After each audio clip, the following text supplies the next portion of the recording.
আসসালামু আলাইকুম রহমতুল্লাহ। প্রিয় বন্ধুরা, আজ আমি আপনাদের সম্মুখে আলোচনা করব তাওবা নিয়ে। তাওবা শব্দের অর্থ হচ্ছে ফিরে আসা, অর্থাৎ আমরা যারা পাপের সঙ্গে লিপ্ত, আমরা পাপ কাজ থেকে আল্লাহর দিকে ফিরে আসব, এর নাম হচ্ছে তাওবা। তাওবা আমাদের কেন করতে হবে? কারণ আমরা পাপ কাজ করি, আমরা ভুল কাজ করি, অন্যায় কাজ করি, এজন্য আমাদের তাওবা করতে হবে। এবং তাওবা করা কতটা জরুরি? হ্যাঁ, আমরা যারা আখেরাতে বিশ্বাসী, আমাদেরকে অবশ্যই অবশ্যই তাওবা সর্বদাই করতে হবে। কারণ আমরা জানি আমাদের সামনে পরকাল আছে, আখেরাত আছে, জান্নাত জাহান্নাম আল্লাহ তাআলা আমাদের জন্য নির্ধারণ করে রাখছেন। অতএব আমাদের সকলকে ওই দিক বিশ্বাস রেখে আমাদের গুনাহের জন্য, পাপের জন্য, ভুলের জন্য আল্লাহর দরবারে তাওবা করতে হবে। আল্লাহর রসুল সাল্লাল্লাহু আলাইহি সাল্লাম দৈনিক ৭০ বারেরও বেশি তাওবা এবং ইস্তেগফার করতেন। আর আমরা তো পাপী, নবী রাসূলগণ ছিলেন নিষ্পাপ। তো আমাদের নবী যদি দৈনিক ৭০ বারেরও বেশি তাওবা ইস্তেগফার করে থাকেন, তাহলে আমাদের কতবার করা উচিত প্রিয় বন্ধুরা? একটু ভাবুন। আমরা দৈনিক কমপক্ষে হলেও শতবার ইস্তেগফার তাওবা করা উচিত। আস্তাগফিরুল্লাহ, আস্তাগফিরুল্লাহ, এভাবে আমাদের ইস্তেগফার করা উচিত, তাওবা করা উচিত আমাদের গুনাহের জন্য। আল্লাহ তাআলা কুরআনুল কারীমের মধ্যে বলেন, ইয়া আইয়ুহাল্লাযীনা আমানু তুবু ইলাল্লাহি তাওবাতান নাসুহা। হে ঈমানদারগণ, তোমরা আল্লাহ তাআলার নিকট তাওবা করো, খাঁটি তওবা, খালেস দিলে, খালেস অন্তরে আল্লাহর নিকট তাওবা করো। তো আল্লাহ তাআলা আমাদেরকে তাওবার জন্য নির্দেশ দিচ্ছেন। আল্লাহ তাআলা তো ভালো করেই জানেন যে বান্দারা গুনাহের কাজ করবে, বান্দারা পাপ কাজে লিপ্ত হবে, তারপর আমি আল্লাহ তাআলার কাছে অনুতপ্ত হবে, লজ্জিত হবে, অনুশোচনা করবে, তারপর আমি আল্লাহ তাআলা এদেরকে মাফ করে দেব। আমরা কেউ ভুলের ঊর্ধ্বে নয়, আমরা সকলেই পাপী। আমাদের সকলেরই আমাদের এই পাপের জন্য আল্লাহ তাআলার কাছে তওবা করা উচিত। রাসূলুল্লাহ সাল্লাল্লাহু আলাইহি সাল্লাম বলেন, কেউ যদি মরুভূমির মধ্যে তার উট হারিয়ে ফেলে, উট হারিয়ে ফেলার পরে সে যখন উটটা ফিরে পায়, খুঁজে পায়, তখন সে যেই খুশিটা হয়, রসুল বলেন কেউ যদি তওবা করে, তাহলে আল্লাহ তাআলা তার উপর ওই ব্যক্তির চেয়ে, যে উট ফিরে পেল, ওই ব্যক্তির চেয়েও বেশি খুশি আল্লাহ তাআলা হন। তো সুবহানাল্লাহ, ফজিলতপূর্ণ একটা কথা হচ্ছে এই আল্লাহ তাআলার নিকট বেশি বেশি তওবা করা, ইস্তেগফার করা।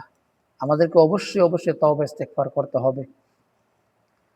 অন্য জায়গায় আল্লাহ তাআলা বলেন, ওয়াতুবু ইলাল্লাহি জামিআ আইয়ুহাল মুমিনুন লাআল্লাকুম তুফলিহুন।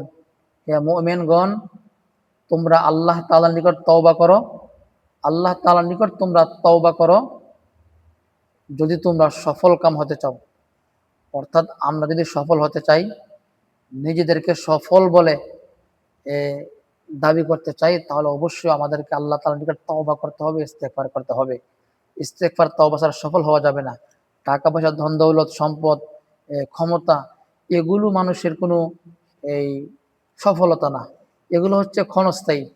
এই দুনিয়ার যত সম্পদ, ধন দৌলত যাহাই আছে, সমস্ত কিছু একটা নির্দিষ্ট মেয়াদের জন্য। যতদিন আপনি জীবিত আছেন ততদিন এগুলির মেয়াদ। কিন্তু যারা পরকালে বিশ্বাস করে আল্লাহ তাআলা জান্নাত লাভ করেছে, তারা হচ্ছে প্রকৃত সফল। তাদের জান্নাতের নিয়ামত, তাদের জান্নাতে যে সম্পদ, সে সম্পদ কোনোদিন শেষ হবে না, সে সম্পদ হবে চিরস্থায়ী। এজন্য আল্লাহ তাআলা বলেন, ওয়াতুবু ইলাল্লাহি জামিআ আইয়ুহাল মুমিনুনা লাআল্লাকুম তুফলিহুন। হে মুমিনগণ, তোমরা আল্লাহ তাআলার নিকট তওবা করো যদি তোমরা সফল কাম হতে চাও। আরেক আয়াতে আল্লাহ বলেন, ইন্নাল্লাহা ইউহিব্বুত তাওয়াবিনা ওয়া ইউহিব্বুল মুতাতাহহিরিন। নিশ্চয় আল্লাহ তাআলা তাওবাকারীদেরকে ভালোবাসেন। যারা তাওবা করে তাদেরকে আল্লাহ তাআলা মহব্বত করেন। ওয়া ইউহিব্বুল মুতাতাহহিরিন। আর যারা পবিত্রতা অর্জন করে তাদেরকেও আল্লাহ তাআলা ভালোবাসেন। আল্লাহ তাআলার ভালোবাসা পেতে হলেও আমাদেরকে সর্বদা তাওবা ইস্তেগফার করতে হবে। এটার বিকল্প কোনো কিছু নাই। আল্লাহ রসুল সাল্লাল্লাহু আলাইহি সাল্লাম বলেন যে প্রত্যেক আদম সন্তানই ভুল করে, তবে ভুলকারীদের মধ্যে সর্বশ্রেষ্ঠ হলো ওই ব্যক্তি যে ভুল করার পরে তাওবা করে। অর্থাৎ পাপিষ্ঠ হয়েও কিন্তু সর্বশ্রেষ্ঠ ব্যক্তি হওয়া যায় কিভাবে? এই তাওবার মাধ্যমে। অতএব আমরা বুঝতে পারলাম তাওবা খুব গুরুত্বপূর্ণ একটা বিষয়। আমরা যখন তাওবা করব, আমাদের গুনাহের জন্য আল্লাহ তাআলার নিকট অনুতপ্ত হব, লজ্জিত হব, গুনাহের কাজ ছেড়ে দেব বলে আমরা আল্লাহ তাআলার নিকট ওয়াদা দেব এবং আল্লাহ তাআলার নিকট আমাদের গুনাহের জন্য মাফ চাইব। আর একটা বিষয় হচ্ছে, যদি আমরা বান্দার হক নষ্ট করে থাকি তাহলে আমরা বান্দার হক বান্দাকে বুঝিয়ে দেব, নতুবা তার কাছ থেকে আমরা ক্ষমা চেয়ে নেব। এভাবেই যদি আমরা তওবা করতে পারি, অনুশোচনা লজ্জিত হতে পারি, আশা করি আল্লাহ তাআলা আমাদেরকে মাফ করবেন, আমাদের তওবা কবুল করবেন।